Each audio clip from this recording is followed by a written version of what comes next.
Welcome to My Favorite CX, a podcast that celebrates exceptional customer experiences. To listen to today's, please choose from one of the following options.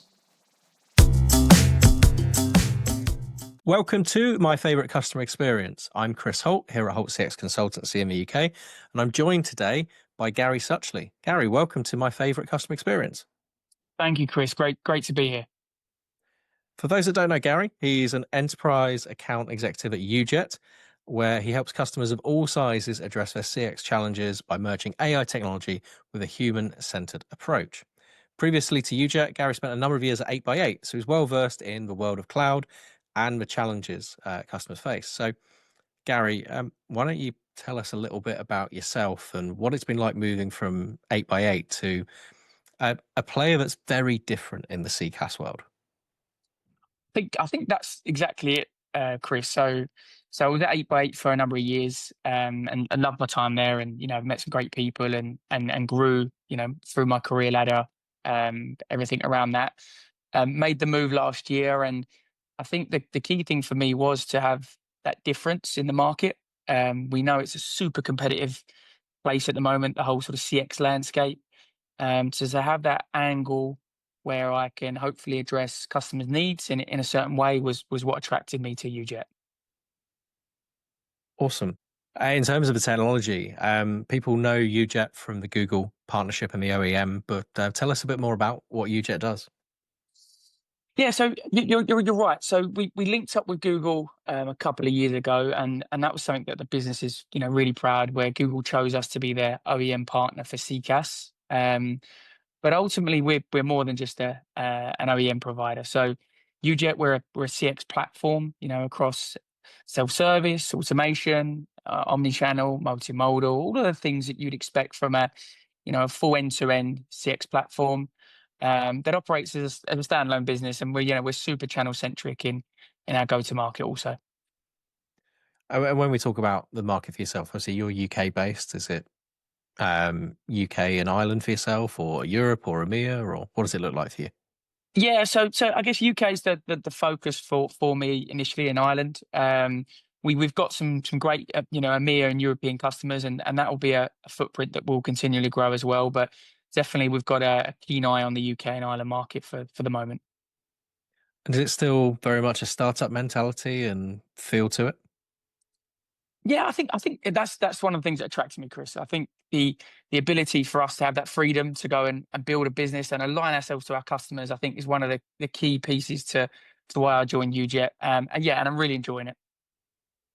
I think there's definitely, before we were recording, you were talking about, if you want something doing, you do it yourself, don't you? It's very much that approach sometimes.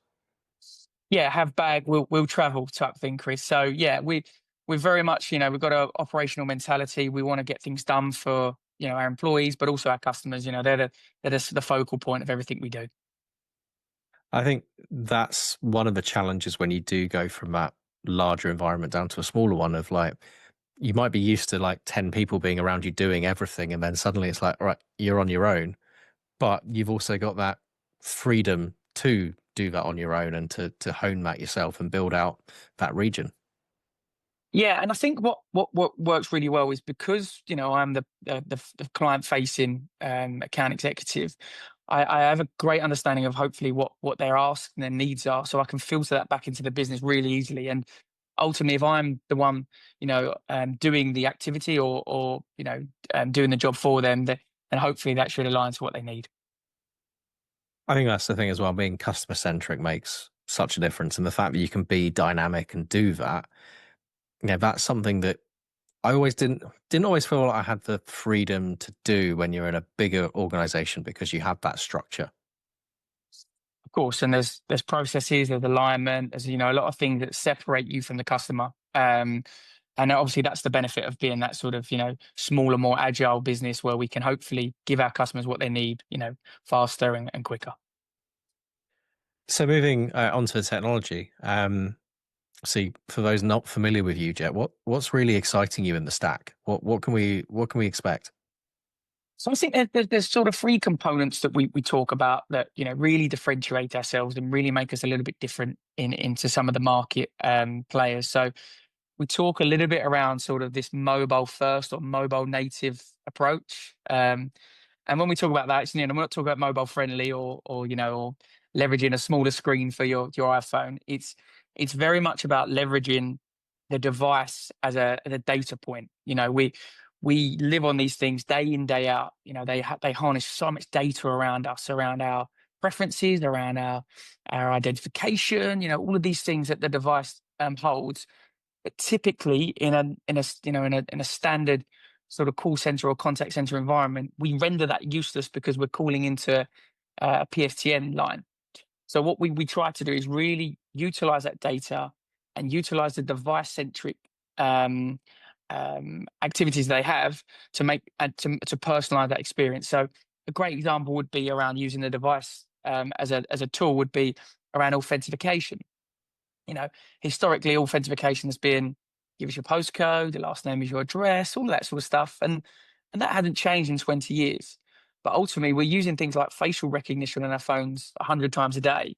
So why shouldn't we use that in the contact center? And they're the sort of things that we can bring into that environment. So really sort of using a modern approach to all of the activities around the CX journey. So I guess what's really interesting there is we're taking that consumer experience that we're used to on our mobiles into the realm of customer experience. Exactly that. And I think that's one of the key things that we try to be at UJET is very much that most modern, forward-thinking sort of CX vendor and platform to enable our consumer experiences to be relevant in that sort of CX journey. So whether that be contextually sharing photos with each other whilst on the call, be it videos, whatever that may be, we're offering the similar journeys we would utilize day in, day out with our, in a business environment also. So working with customers where they are rather than the traditional sense of, hey, customers come and call us where we will ask you one of 5 options and play some green sleeves.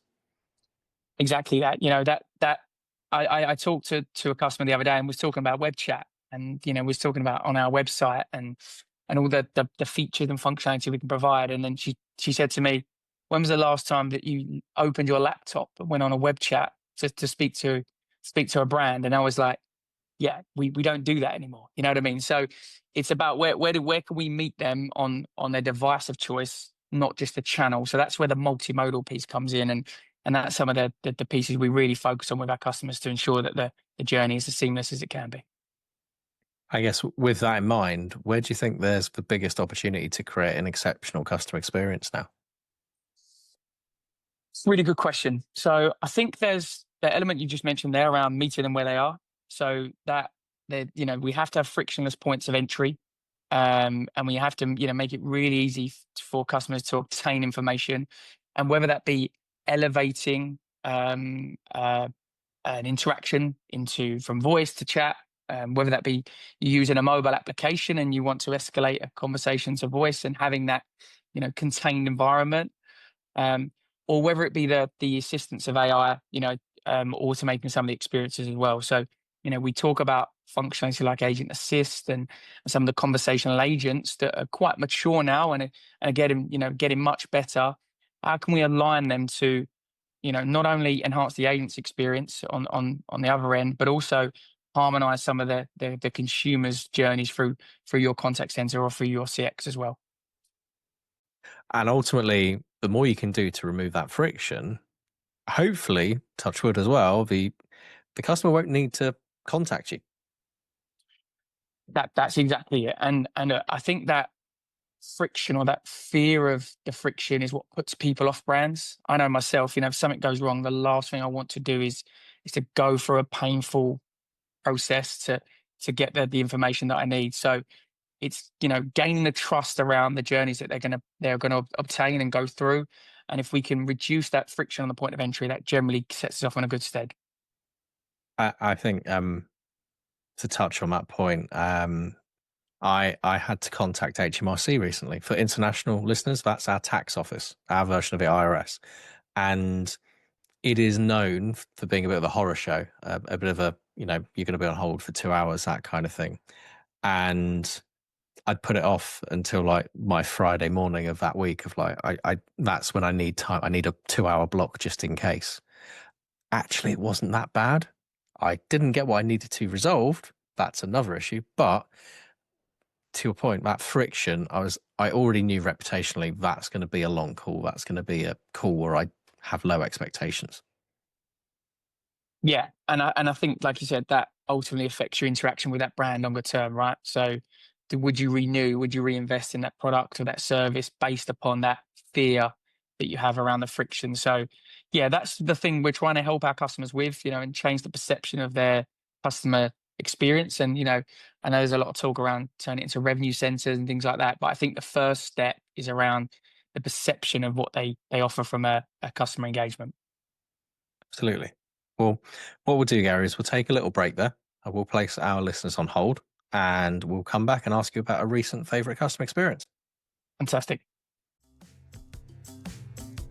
Your call is important to us. Please hold, and you will be connected to your next favorite customer experience shortly.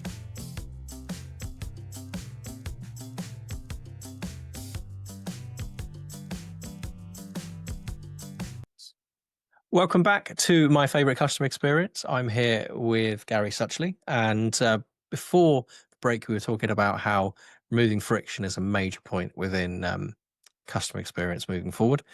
Gary, why don't you share with us one of your favorite customer experiences and tell us what that experience was?